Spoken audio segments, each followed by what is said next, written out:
رحمة للعالمين. صدق الله العلي العظيم وصدق رسوله النبي الكريم ونحن على ذلك من الشاهدين والحمد لله رب العالمين. إن الله وملائكته يصلون على النبي يا أيها الذين آمنوا صلوا عليه وسلموا تسليما.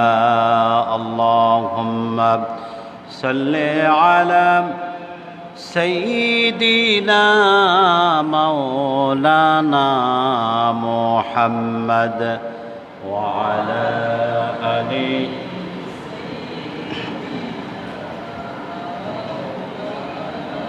محمد. اللهم صل على سيدنا مولانا محمد وعلى آل سيدنا.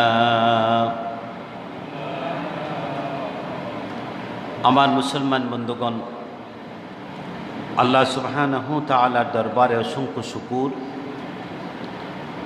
আল্লাহ পাক আমাদেরকে পবিত্র রবিউল আউয়াল মাসের দ্বিতীয় জুমার দিন তার পবিত্র ঘর মসজিদে আসার এবং বসার সুযোগ করে দিয়েছেন। তাই কোনো প্রকার কৃপণতা না করে আমরা সকলে মিলে আল্লাহ সুবহানাহু তাআলার দরবারে শুকর আদায়ের জন্যে প্রত্যেকে পড়ে নেই আলহামদুলিল্লাহ। আমার মুসলমান বন্ধুগণ,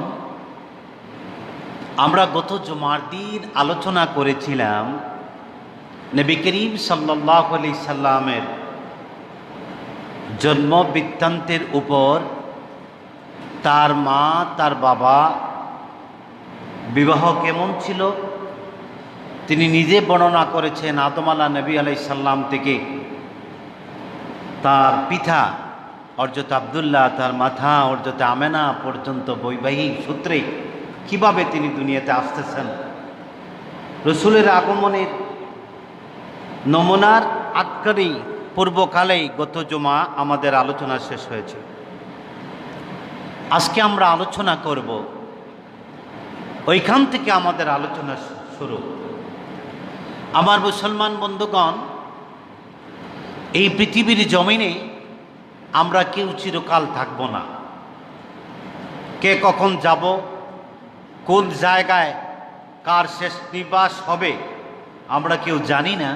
কিন্তু মুহাম্মদ সাল্লাল্লাহু আলাইহি সাল্লামের আদর্শ, মুহাম্মদ সাল্লাল্লাহু আলাইহি সাল্লামের, আমার নবী করিম সাল্লাল্লাহু আলাইহি সাল্লাম যে রহমত নিয়ে এসেছেন, সেই রহমতের আশা এবং তার আদর্শের উপর যদি দৃঢ় বিশ্বাস এবং কারো যদি ঈমান একেবারে অটল বিশ্বাসের মতো বটবৃক্ষের মতো যদি থাকে, তাহলে তার কোনো জায়গায় ক্ষয় হবে না ইনশাআল্লাহ। আমার আল্লাহ পাক সূরাতুল আম্বিয়ার মধ্যে কোরআন কারিমে তিনি বর্ণনা করেছেন, ওয়ামা আরসালনাকা ইল্লা রাহমাতাল লিল আলামিন।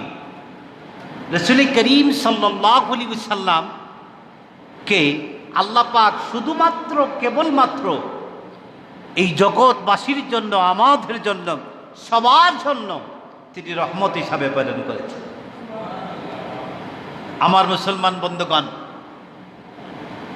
আমরা যদি এ ব্যাপারে কিছু কথাবার্তা বলে থাকি, তাহলে আমাদেরকে বুঝতে হবে, জানতে হবে, নবী করিম সাল্লাল্লাহু আলাইহি সাল্লাম শুধু বাংলাদেশের জন্য রহমত নয়, তিনি যেমন ইসরায়েলের জন্য রহমত, সৌদি আরবের জন্য রহমত, ফিলিস্তিনের জন্য রহমত, পাকিস্তানের জন্য রহমত, চীন দেশের জন্য রহমত, সুদূর আমেরিকা, লন্ডন, সব পৃথিবীর সব জায়গা যতদূর জুড়ে মানুষ বসবাস করে, সব জায়গার জন্য পশু পাখি, জীব জন্তু, মানুষ, ইনসান, ফরিস্তা, আসমান জমিন, গাছপালা, সবার জন্য আমার নবী মুহাম্মদ সাল্লাল্লাহু আলাইহি ওয়াসাল্লাম রহমত। সুবহানাল্লাহ।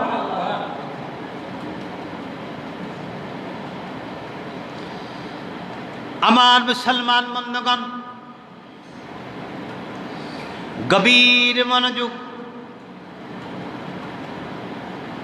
এই 12ই রবিউল আউয়াল মাসে আজ থেকে 1500 বছর পূর্বে আমার আল্লাহ রাব্বুল আলামিন তার বন্ধু আখিরি পয়গম্বর নবী রহমত সরকারি দু আলম নূরুন আলা নূর নবীনা মুহাম্মদ সাল্লাল্লাহু আলাইহি ওয়াসাল্লামকে আমার আল্লাহ রাব্বুল আলামিন কেবলমাত্র সবার জন্যে, জিন ইনসান সব সৃষ্টিকুলের জন্যে আমার আল্লাহ রাব্বুল আলামিন রহমত হিসাবে প্রেরণ করেছেন। বলি সুবহানাল্লাহ। রহমত মানে কি? দয়া, অনুগ্রহ, শান্তি। যার হাতে রহমত, যার মাধ্যমে, যার হাত ধারা এই পৃথিবীতে যাকে রহমত হিসাবে আমার আল্লাহ সুবহানাহু ওয়া তাআলা পাঠিয়েছেন, তার হাতে কি ডান্ডাবাড়ি থাকবে? বুঝেছেন? লাঠি থাকবে মানুষের পিটানোর জন্য? যার কাছে রহমত, সে কি মানুষ পিটাবে? অর্থাৎ যার ভিতরে আল্লাহর দয়া আছে, সে কখনোই মানুষকে পিটাতে পারে না। ঠিক কিনা? আমার রাসূল রহমত দিয়ে এসেছেন, মানুষকে বুঝাইছেন। আর আমার দেশে কিছু মানুষ ইসলাম বুঝাইতে গিয়ে অলি আল্লাহদের মাদার বাঁধতেছে। ঠিক কিনা কথা না? যারা মাজার বানাইছে, যারা বিদআত করে, অপকর্ম করে, এটা তো তাদের দোষ। যেই মাজারের ভিতরে একজন অলি আল্লাহ শুয়ে আছেন, তার তো দোষ হতে পারে না। শাহজালাল কি বলছেন আমার নামে ঢোল বাজাও, গান বাজাও? আরে ভাই, যে বাজায় তার দোষ, শাহজালালের দোষ না। আমরা দেখেছি অতীতে যারা অলি আল্লাহর বিদ্বেষী করেছে, তাদের কি অবস্থা। এই দেশে 15 থেকে 17 বছর জ্বালা জুলুম নির্যাতন করেছে, অন্যায় অবিচার করেছে, আমরা তাও দেখেছি তাদের কি অবস্থা হয়েছে। আর যারা আজকে সুযোগ সন্ধান পেয়ে যে অপকর্ম করতেছে, দেশ স্বাধীনের নামে মাজার ভাঙতেছে, এক একটা শিক্ষা প্রতিষ্ঠানের প্রধানকে অপদস্থ করে যারা জোরপূর্বক অব্যাহতি দিচ্ছে, পদত্যাগ করতে বাধ্য করছে, জেনে রাখো আমার মুসলমান শিক্ষার্থী ভাই বোনেরা, এদের হাত ধরেই তোমরা আজকে শিক্ষার আলো পেয়েছ। আর এই আলো তো তোমাদেরকে তারা শিক্ষা দেয় নাই। আমরা জানি শিক্ষা জাতির মেরুদণ্ড। কোন শিক্ষা? সুশিক্ষা। তোমরা আজকে সরলতার সুযোগ নিয়ে যদি একজন শিক্ষা প্রতিষ্ঠানের প্রধান রক্ত মাংস ঝরে পরিশ্রম করে যেই মানুষটা তিল তিল করে একটা প্রতিষ্ঠান গড়েছে, সেই মানুষটাকে যদি তোমরা সত্যিকারের শিক্ষক, শিক্ষাগুরু, জ্ঞানের প্রদীপ যিনি তোমাদের মেমোরিতে, ব্রেইনে যিনি বপন করেছেন, তাকে তোমরা আজকে অপদস্থ যদি করো, শুনে রাখো তোমরা তোমাদের চোখে আজকে অন্যায়ের বিচার দেখেছ। তোমরাও যদি সেই অন্যায় কোনো মানুষের পায়তারার কারণে ব্যক্তিগত স্বার্থ, দলগত স্বার্থ হাসিলের জন্য যদি করে থাকো, ও তার কসম করে বলি, আজকে জুমার দিন, জুমার আলোচনায় বলতেছি, তোমাদের এই অবস্থা নয়, আরো বড় খারাপ অবস্থা হবে, আরো ভয়াবহ খারাপ অবস্থা হবে।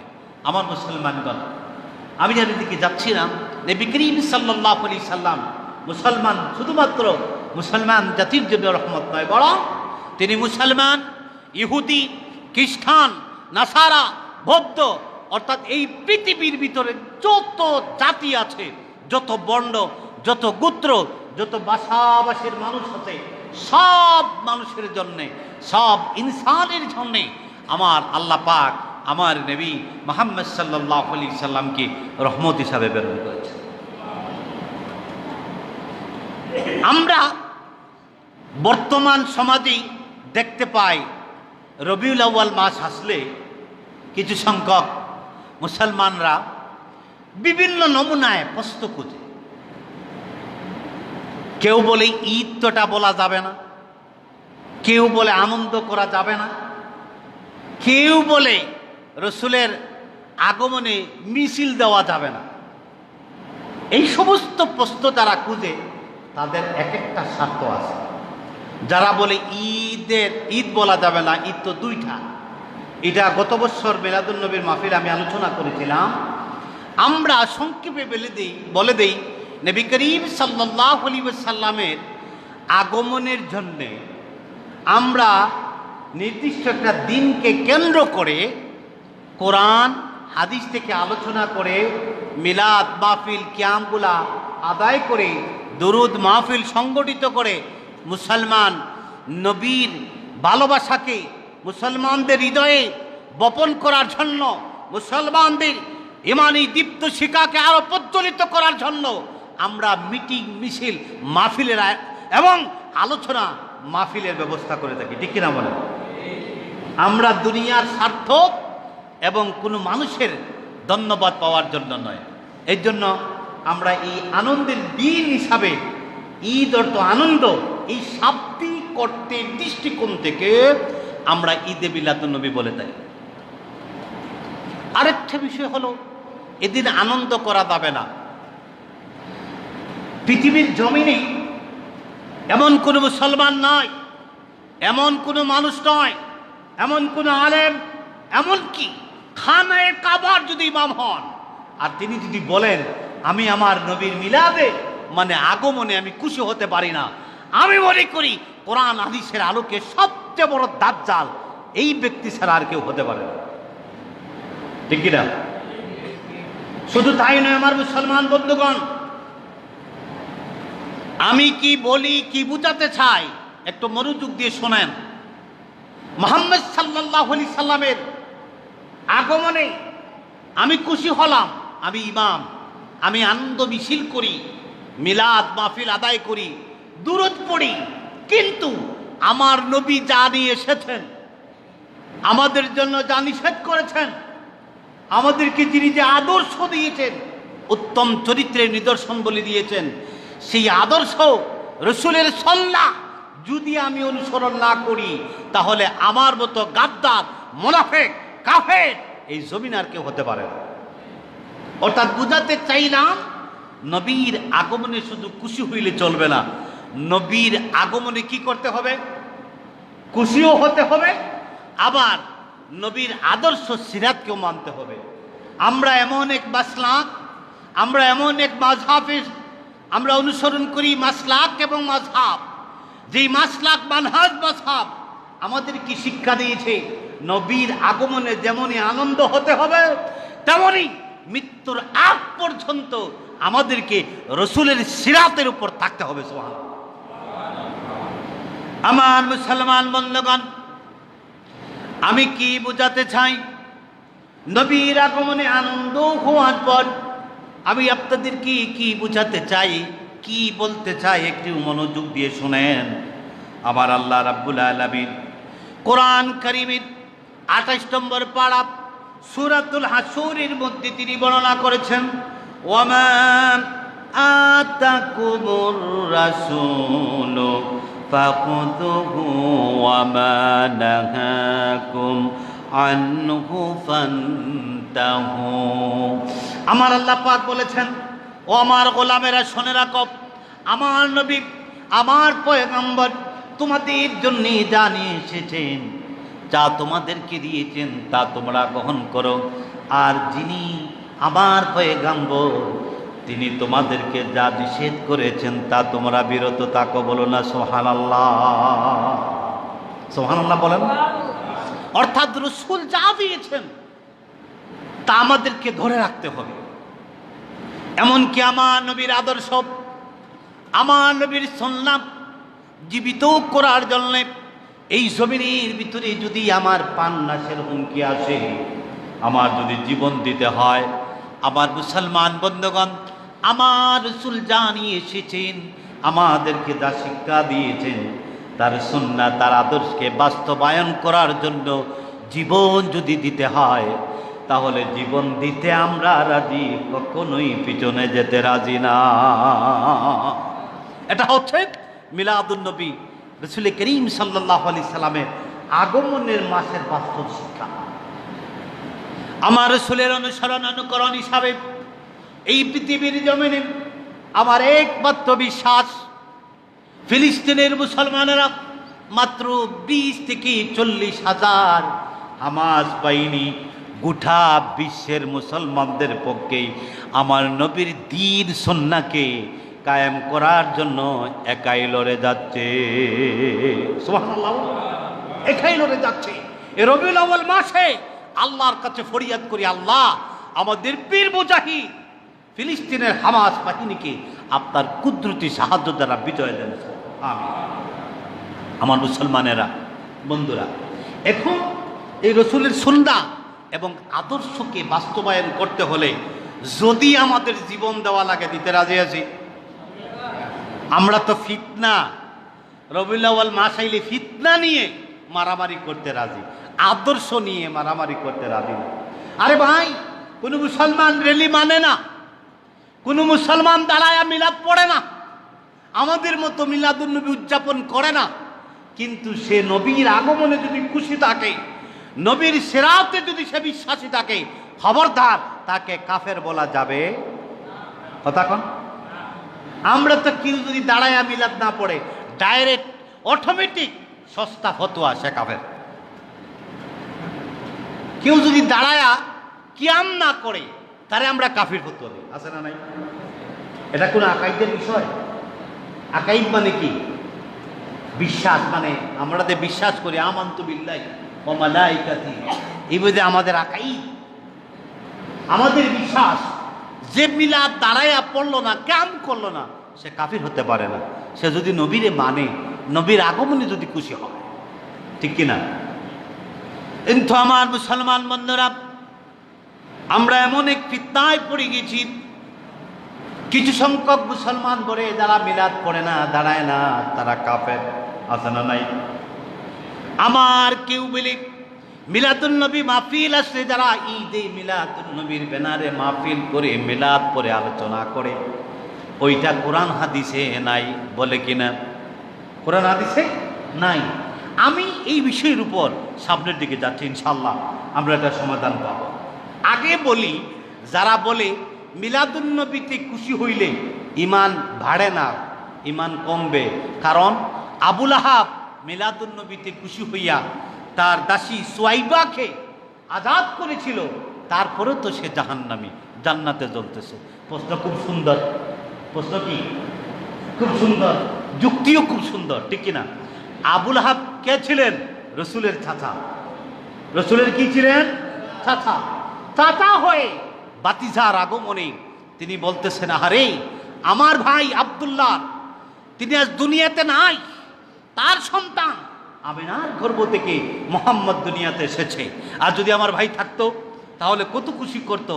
আমার এই এতিম বাতিজার আগমনে আবু লাহাব এত খুশি হয়েছেন, খুশি হইয়া তার দাসী সুয়াইবাকে আজাদ করে দিয়েছে, আজাদ করে দিয়েছে। এত ভালোবাসা, এত খুশি হয়েছে, কিন্তু তারপরেও তিনি জাহান্নাম। তারপরে কি? জাহান্নাম। সুতরাং নবীর আগমনের দিনে কি করা যাবে না? আনন্দ করা যাবে না, নবীর আগমনকে উদ্দেশ্য করে খুশি করা যাবে না। এই যুক্তি দিয়ে যারা ফতোয়া দেন, আমি তাদেরকে সচেতন করে বলতেছি, ভাই আমার, আপনি কোরআন শরীফের এক জায়গা দেখেন, যুক্তি আপনার একদিকে নয়, বহুমুখী যুক্তি। আপনি রূপসী যুক্তিবাদী, আপনি ইমানচুর, আপনি মুসলমানদের শত্রু, নবীর বিদ্বেষী একজন মানুষ। আপনার যুক্তিতে, সুন্দর উপস্থাপনায় মানুষকে ডাইভার্ট করে আবু লাহাবের যুক্তি উপস্থাপন করে নবী প্রেম থেকে শত্রুতামি তৈরি করতেছেন, ঠিক কিনা? এরা নবী প্রেমিকদের শত্রু এবং ঘৃণিত মানুষ। এজন্য আমি বলবো, ভাই আপনাকে আমি কাফের বলতেছি না।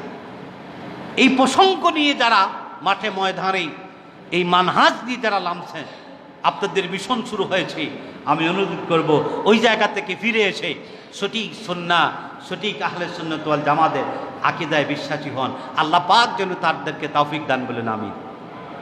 মুসলমান বন্ধুগণ, রসুলের জন্মে আনন্দ হওয়া এটা মুমিনদের ঈমান।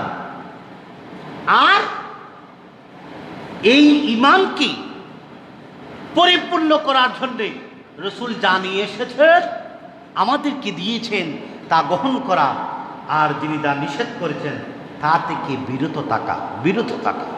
ওটার নাম হচ্ছে রসুল প্রেমী এবং মিলাদুন্নবী।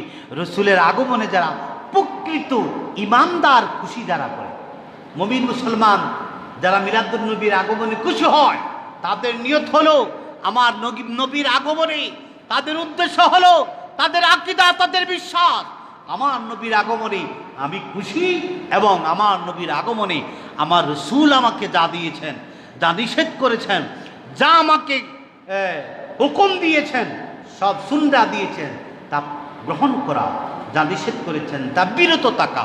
এটাই হচ্ছে প্রকৃত মুমিন এবং আহলুস সুন্নাহ ওয়াল জামাতের আকীদা। আমার মুসলমান বন্ধুগণ,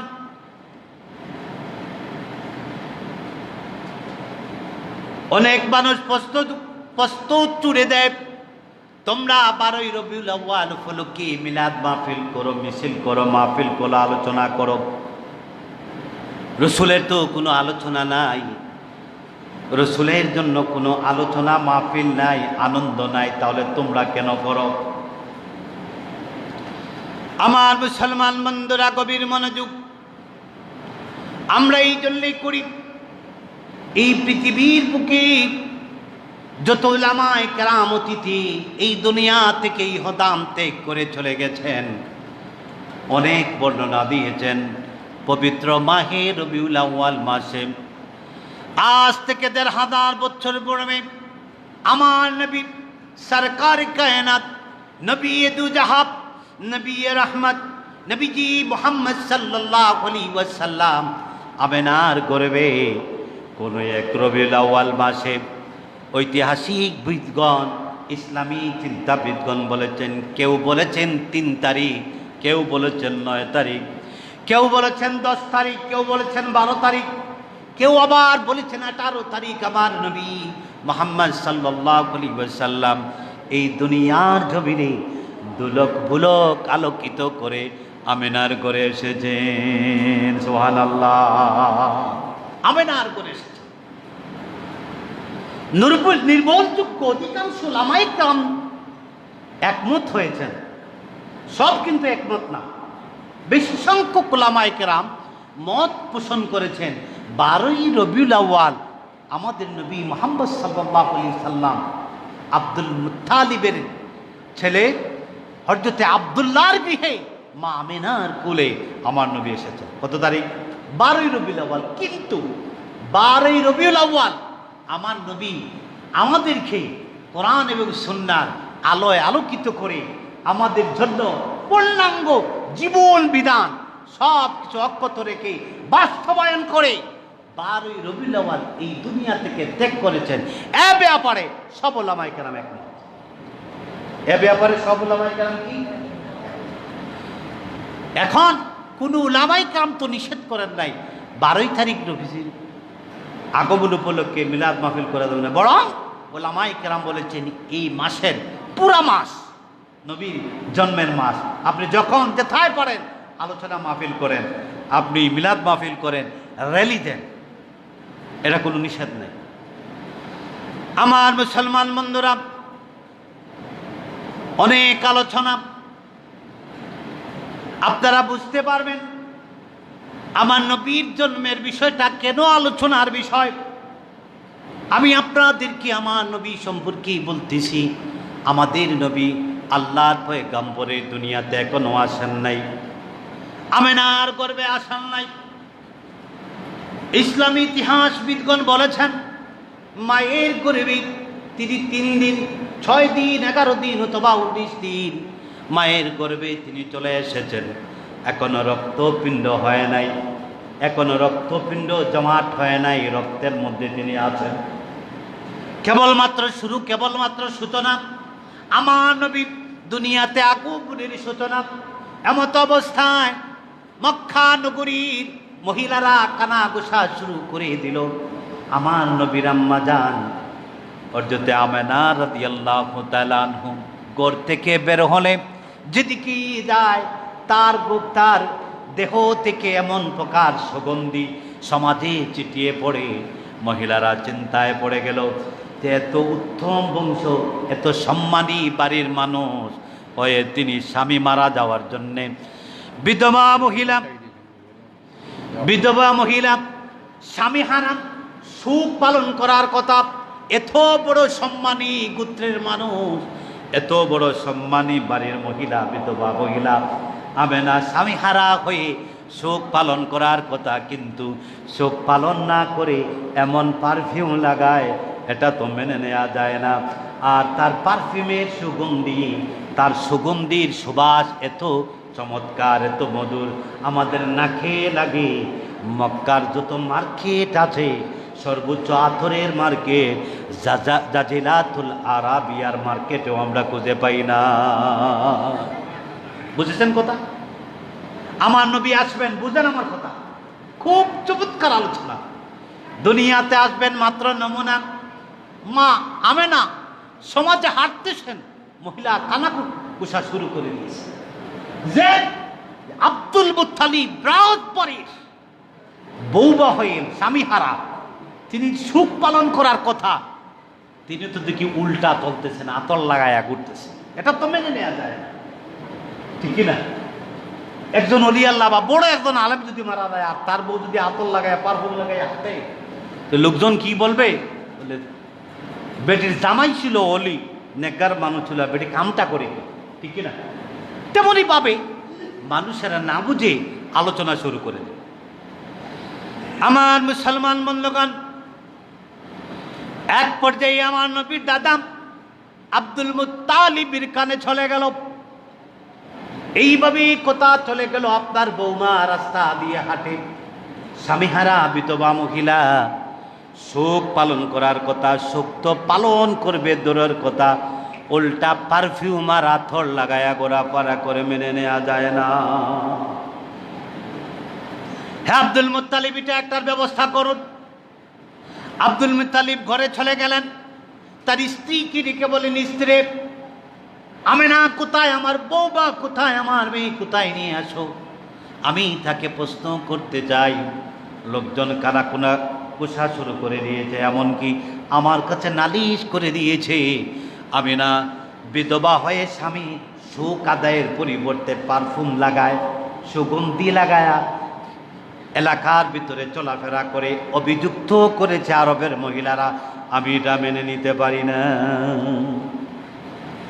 আব্দুল মুত্তালিবের স্ত্রী ডাক দিয়ে বলেন, আমার স্বামী, আমার বিধবা স্ত্রী আব্দুল্লাহর বউ আমেনা কি আমি জীবনে কোনো আতর পারফিউম লাগাতে দেখি নাই। আমি আপনাকে বলবো করে একটা ঘটনা বলতে পারে নাই। আমার বৌমা আমেনা যখনই গোসলখানার ভিতরে গোসল খানা থেকে বের হতে দেরি, গোসলখানা সহ আমার গঠা মেশকে আম্বরের চেয়ে সুগন্ধি হতে দেরি না। সুবহানাল্লাহ বলা যাবে না? ও আমার স্বামী, আমি বুঝি নাই, কত পরীক্ষা করলাম, আমেনার বেডির নিজ খুঁজলাম, তার সব কিছু গোপনীয় জিনিস রাখার যত জায়গা আছে, ব্যাগ আছে, আলমিরা আছে, সব আমি খুঁজে দেখলাম।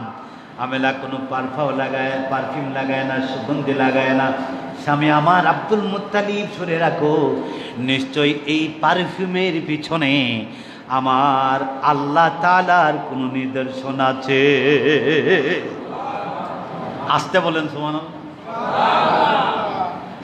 আমার মুসলমান বন্ধুরা, আব্দুল মুত্তালিব বলেন, স্ত্রী যাও আমিনাকে দিয়ে আসো। হযরতে আমিনা চলে আসলাম। আব্দুল মুত্তালিব বললেন, আমিনা রে, আমরা তো এমন এক গোত্রের মানুষ, কুরাইশ বংশের মানুষ, সম্মানী বংশের মানুষ, রাজ সিংহাসনের মানুষ, খানে কাবার পরিচালনা করার মানুষ, আমরা যে তোমার আদর্শের মানুষ, বংশের মানুষ। এই বংশের মানুষ হয়ে তুমি কেমন করে কি করে স্বামীর শোক পালনের বিপরীতে পারফিউম লাগায়া সুগন্ধি লাগায়া বাইরে যাও, এটা তো মেনে নেওয়া যায় না। বরং তোমার এই কাজের দ্বারা মানুষ আমাদের বংশে চুনকালি দিবে, চুনকালি দিবে। অর্থাৎ আমেনা বলতেছেন, আব্বাদান আপনি আমাকে প্রশ্ন করতেছেন, যেহেতু আমি আজকে অনেক দিন ধরে আমি আপনাকে প্রশ্ন করব করব করব বলে আমি করতে পারি না, এখান থেকে আবার ফিরে আসি। যেহেতু আপনি প্রশ্ন করেছেন আব্বাজান, সেহেতু আমি আজকে আসল বিষয়টা বলে দিই। সুবহানাল্লাহ বলেন। আব্বাজান, আমার পেটে সন্তান আসার সম্ভাবনা হয়েছে, আলামত দেখেছি, শুনেছি, বুঝেছি। একজন নারী হিসাবে আমি যেদিন থেকে বুঝলাম আমি একটা সন্তানের গর্ভবতী হয়ে গেছি, আব্বাজান ওই দিন থেকে আমি আমার ঘরের ভিতরে যখন চলে যাই, আমার ঘরের চতুর্দিকের দেয়াল আমাকে সালাম দেয়। আব্বাজান, যে খাটের ভিতরে আমি শুয়ে পড়ি, খাট আমাকে সালাম দেয়। আব্বাজান, আমি আপনাকে আরো কিছু বলতে চাই। আব্দুল মুত্তালিব বলেন, বৌমা বলো, আমি শুনতে চাই। আব্বাজান, আমি যখন আরবের প্রান্তরে জমিনের মধ্যে উত্তপ্ত বালুকণার মধ্যে যখন আমি আমার পাপ গরম উত্তপ্ত পাথরের উপরে রাখি, আমি তাকায়া দেখি আমার পাটা গরম পাথরের উপর রাখতে দেরি কে যেন পাথরটা বরফের মতো ঠান্ডা করে দিতে দেরি করে না। আব্বাজান, আমার গর্ভের ভিতরে সন্তানের আলামত যখন আমি বুঝেছি, আমি যখন মরুভূমি দিয়ে হাঁটি, রুদ্রের মধ্যে যখন আমি চলে যাই, তাকায়া দেখি দৌড় দিয়ে আকাশের চতুর্দিক দিকে মেঘমালা একত্রিত হয়ে আমাকে সালাম দে, ছায়া দে। আর কে যেন বলে, রে ও আমেনা, মুহাম্মদ সাল্লাল্লাহু আলাইহি ওয়াসাল্লাম তোমার পেটে এসেছেন, তোমাকে সালাম, তোমাকে সালাম, আর তোমার খেদমতে আমরা নিয়ে যেত। আমার শ্বশুর আব্বাজান, আমি আপনাকে আরো বলতে চাই, আমি অনুভব করলাম কে যেন আমার কাছে এসেছে, আমাকে শব্দ যোগে বলতেছে, আমেনা রে, তুমি মুহাম্মদ সাল্লাল্লাহু আলাইহি ওয়াসাল্লামের মা হতে চলেছ। এই সংবাদ দেওয়ার পর আমি দেখতে পেলাম আমার ঘরের ভিতরে আকাশের চন্দ্রটা এসে আলোকিত করে দিয়েছে। আব্বাজান, শুধু তাই নয়, আমি দুরূদ শরীফ পড়ুন, আল্লাহুম্মা সাল্লি আলা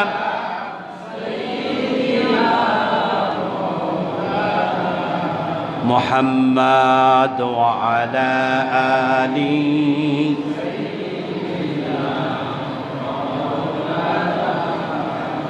আমার মুসলমান বন্ধুগণ, এই যে নবী আসতেছেন, এই নিদর্শনগুলো আমি যে বলতেছি, বলুন তো ঠিকই এটা আলোচনার বিষয় না? এটা আলোচনার বিষয় না? আলোচনার বিষয়, বক্তৃতার বিষয়, মানে আলোচনার বিষয়, ওয়াদের বিষয়। যারা বলে ঈদে মিলাদুন নবীর ব্যানারে এই আলোচনা করা যাবে না, আমি বলতেছি ভাই, আমার হয়তো বুঝ কম হতে পারে, তবে আমার বিশ্বাসটা আপনার চেয়ে বেশি। এই জন্যে আমি খুঁজে পাই, আপনিও খুঁজেন, আপনিও পাবেন, ঠিক না মুসলমান বন্ধুগণ?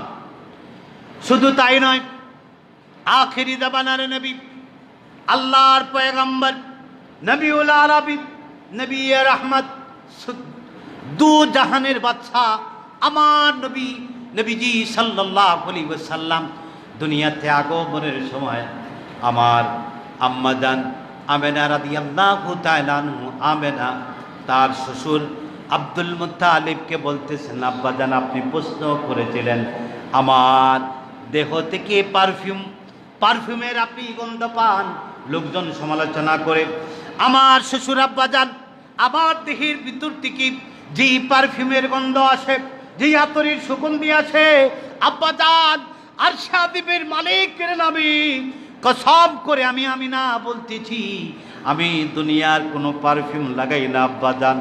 আমার সন্তান যেদিন পেটে এসেছে, আমি যেদিন অনুভব করেছিলাম, সেদিন থেকে আমি বুঝতে পাই আমি যেন আমার নাকের মধ্যে গান লাগে, ওইটা আমার দুনিয়ার কোনো পারফিউম না, বরং আমার মনে হয় ওটা আমার ভিতরের পেটটা এসে যায়।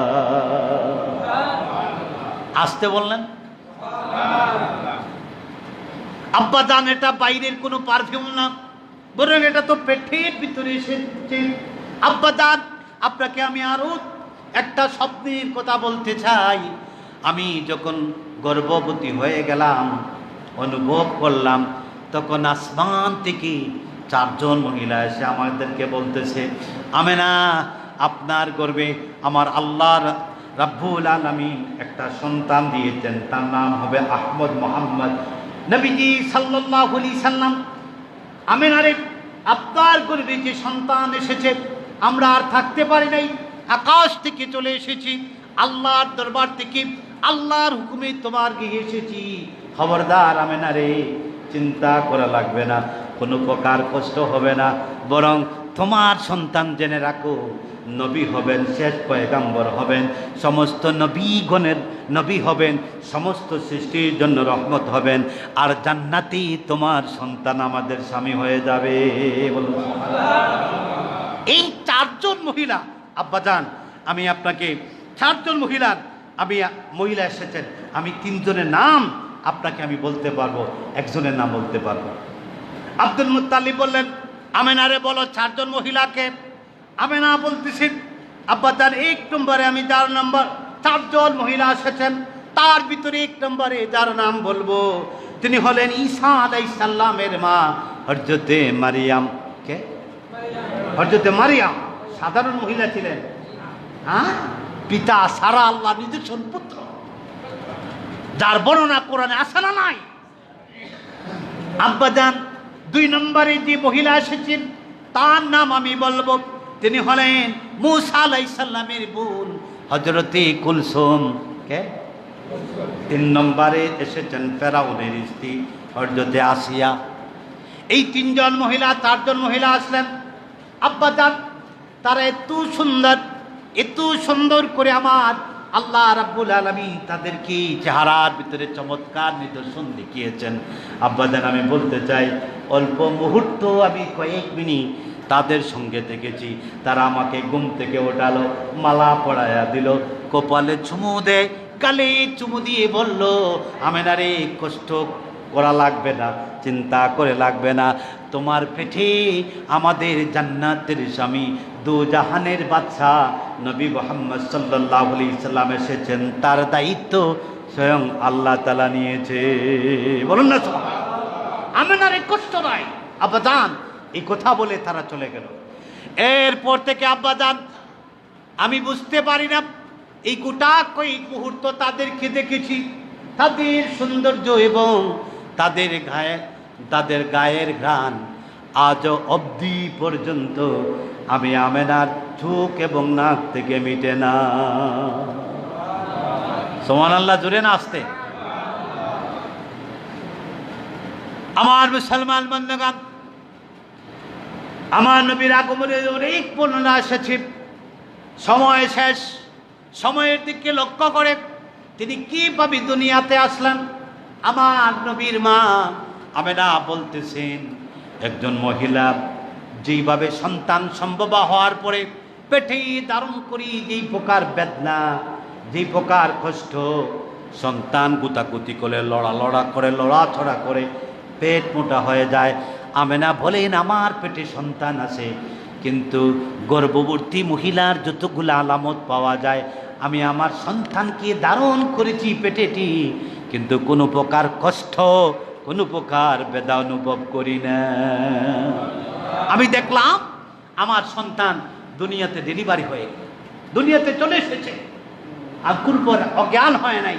আমি দেখলাম আমার নিকটে আমার সন্তান শাহাদতের সুরতে, নামাজে এইভাবে আমরা বসি শাহাদতে সুরতে, আঙ্গুলটা শাহাদতের আঙ্গুল তুলতে দেরি, আমি তাকায়া দেখি আসমানের চন্দ্র আমার গোরে দৌড় দিয়েছে আলোকিত করতে, অন্ধকার ঘরটা আলোকিত করতে 1 মিনিটও দেরি হয় না। সুবহানাল্লাহ বলেন। আমার রাসূল এসেছেন নাবি কাটা, নাবি কথা বলি না। আমেনা বলেন, আমার সন্তান এসেছে নাভি কাটা, কোনো প্রকার জোড়া দাঁড়া নাই, পর্দার সাথে এসেছে। আমার মুসলমান বন্ধুগণ, আমার নবীর জন্ম হয়ে গেল, সময় নাই, শেষ করে দিচ্ছি। দাদা আব্দুল মুত্তালিব গড়ের নিকটি কোনো এক কর্নারে অথবা গড়ের বারান্দায় অথবা উঠানের কোনো পাশে, মাঠের কোনো পাশে একটা চাদর নিয়ে দোলনা বানাইয়া দুলতেছে। আমার নবীর দাদা হঠাৎ করে তাকায়া দেখি আকাশের চন্দ্র সূর্য এমন স্পিডে দ্রুত গতিতে মুহাম্মদ সাল্লাল্লাহু আলাইহি ওয়াসাল্লামকে, শিশু নবীকে লক্ষ্য করে প্রতিযোগিতা করে দৌড়াদৌড়ি করে আসতেছে। দাদা মুত্তালিব দৌড়ায়া গেলেন, ভয় পেয়ে গেলেন তার নাতির কোনো ক্ষতি হবে কিনা। এমন সময় গায়েব থেকে আওয়াজ আসতেছে, আব্দুল মুত্তালিব রে, চিন্তার কোনো কারণ নাই, ওই চন্দ্র সূর্যের মালিক জিব্রাইল বলতেছেন, চন্দ্র সূর্যের মালিক।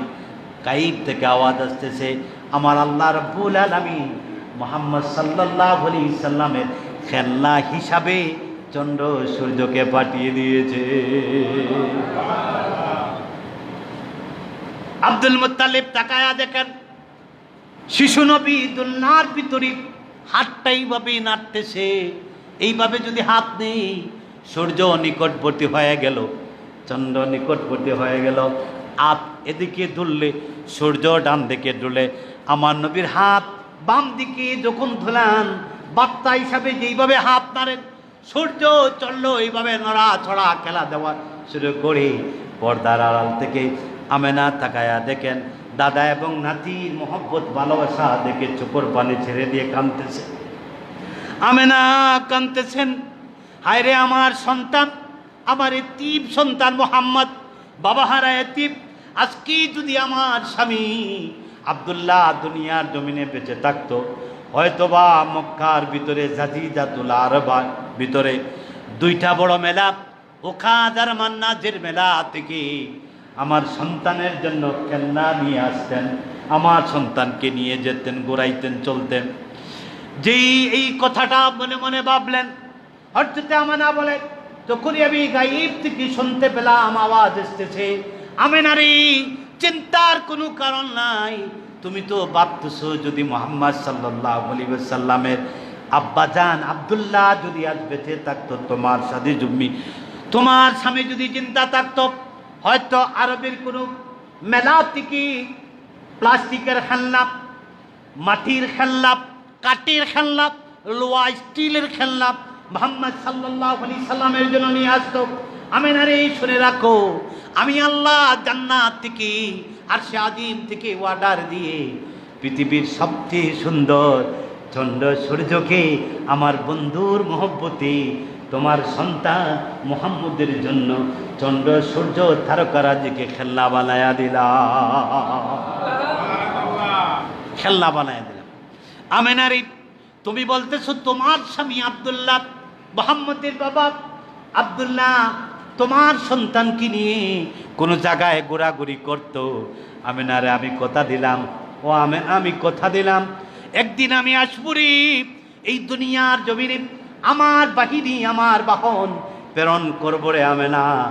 যেদিন আমার বন্ধুকে মক্কা থেকে ভ্রমণ করায়া বাইতুল মুকাদ্দিসে নেব, বাইতুল মুকাদ্দাস থেকে সিদরাতুল মুনতাহা, আর সে 7 আসমান 7 জমিন ভ্রমণ করায়া পৃথিবীর সব কিছু নিদর্শন করায়া আমার বন্ধুকে জান্নাত জাহান্নাম দেখায়া, আমার বন্ধুকে আমি আল্লাহ তাআলা, আমার বন্ধু মনে মনে ভাবতে পারেন, আমার বন্ধু মনে মনে প্রশ্ন আসতে পারে, যিনি আমাকে মক্কা থেকে বাইতুল মুকাদ্দিসে নিল, যিনি আমাকে 7 আসমান 7 জমিন দেখাইলো, যিনি আমাকে তার সৃষ্টির সব নিদর্শন দেখাইলো, যিনি আমাকে জান্নাত জাহান্নাম দেখাইলো, যিনি আমাকে এত নিদর্শনগুলা, এত রহমতের মালিক অন্তর্ভুক্ত করলো, তিনি কোথায় আছে, কি করেন, কার জন্য অপেক্ষা করেন, এই প্রশ্ন আসতে পারে।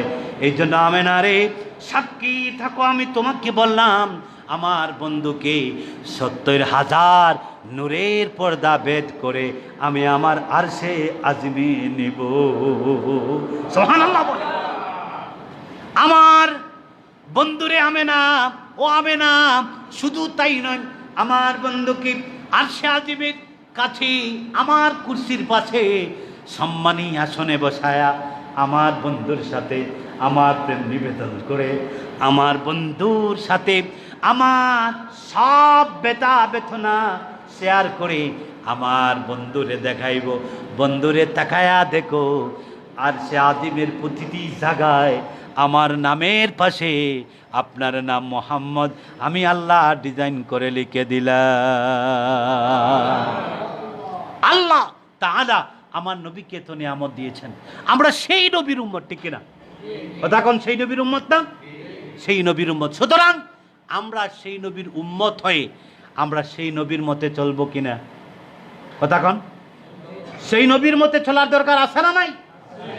আমরা নবী মানি, মিলাদুন নবী মারি, কিন্তু ইন্টারেস্ট সারি না, ঠিক কিনা? কথা কোন? মনে মনে হুজুর ওটা আমার তিজার আইন, আমি সুদ খাই না, ইন্টারেস্ট খাই, ঠিক কিনা? ওটা কি নবী প্রেমিক? এরা কি নবী প্রেমিক? এক প্রকার মানুষ বলে আমরা মিলাদ দেই, জিলাপি, সব কিছু ঠিক আছে, কোনো কমতি নাই, কিন্তু আমার বিপক্ষে যদি কোনো কিছু যায় এটা আমি মানি না, ঠিক কিনা? আছে না? মনে করে মানুষ ভুল করছে, সমাজের মানুষে বলতেছে আল্লাহ ভাই আপনি ভুল করছেন, আপনি ক্ষমা চান, কিন্তু এই মুসলমান করে যদি আমি বড় মিয়ার কাছে বা আমার লাগাবাড়ি বেটার কাছে যদি মাফ চাই তাহলে ওইলনি আমার সপ্তাহ শেষ। আরে ভাই ক্ষমা হচ্ছে এই সমাজে, ক্ষমা হচ্ছে মহত্বের গুণ, আর এই মহত্বটা এমন বড় নেয়ামত, আপনি সমাজে প্রতিষ্ঠিত হওয়ার রাস্তা। এই জন্য মানুষের কাছে ক্ষমা চাইলেন, এটা হচ্ছে আপনার মহত্ব, মানে উদারতা, আল্লাহর প্রেম। আর ক্ষমা চাওয়া মানেই এই সমাজে প্রতিষ্ঠিত হওয়ার জন্য আপনার জন্য একটা রাস্তা। সুবহানাল্লাহ। আমার মুসলমান বন্ধুগণ, এই রবিউল আউয়াল মাস আসলেই মিলাদুন নবীর রেলি আর মিলাদ মাহফিল কইরা আলোচনা করিয়া ওয়াজ সাজাইয়া আর ফজরে ঘুমানি, এটা আশিকের রসুল, ঠিক না? কথা কন, কথা কন না? আমার জীবনে রসুল ফজর ছাড়ছেননি? কথা কন? হ্যাঁ ছাড়ছেন, যখন একেবারে অন্তিম সময়ে জামাত তিনি ছাড়ছেন।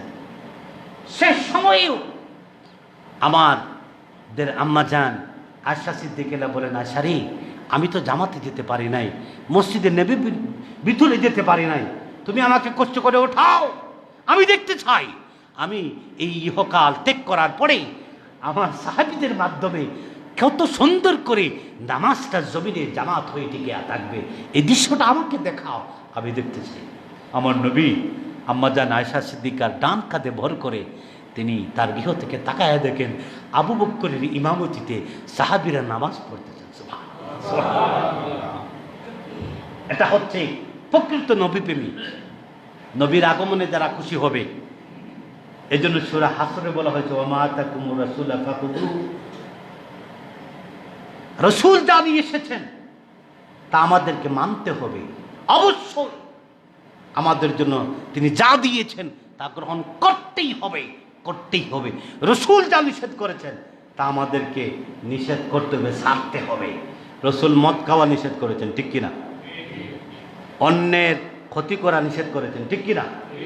আমরা সুযোগ পাইলে, আমাদের দেশে সুযোগ পাইলে এমনও মানুষ আছে, বড় ভাই আছে, মনে করেন সমাজে মোটামুটি সম্মানী, সুযোগ পাইলে তার মার পেটের ভাই আস্থা বাস ঢুকাই দেয়, ঠিক কিনা? হ্যাঁ, আরো কত কিছু বলে, আছে না নাই? আরে ভাই আপনাদের ফ্যামিলিতে 6 ভাই আছে, 7 ভাই আছে, 10 ভাই আছে, সবরে কিন্তু আল্লাহ সবটা দিতেন না, ঠিক কিনা? সবাইরে যদি একসাথে জ্ঞানী বানান তাহলে এই দেশে তার বোকা থাকতো না। আর জ্ঞানী বোকা সব মিলেই তো সমাজ, ঠিক কিনা? হ্যাঁ, সব যদি শুদ্ধ হয়ে যায় তো কিয়ামত হই, ঠিক কিনা? সবাই যদি আমরা চেয়ারম্যান হয়ে যাই তো ভোটার কই?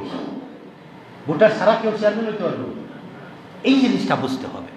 আল্লাহ আমাদেরকে তৌফিক দান করুন। মাহে রবিউল আউয়াল আসতেছে, 12ই রবিউল আউয়াল উপলক্ষে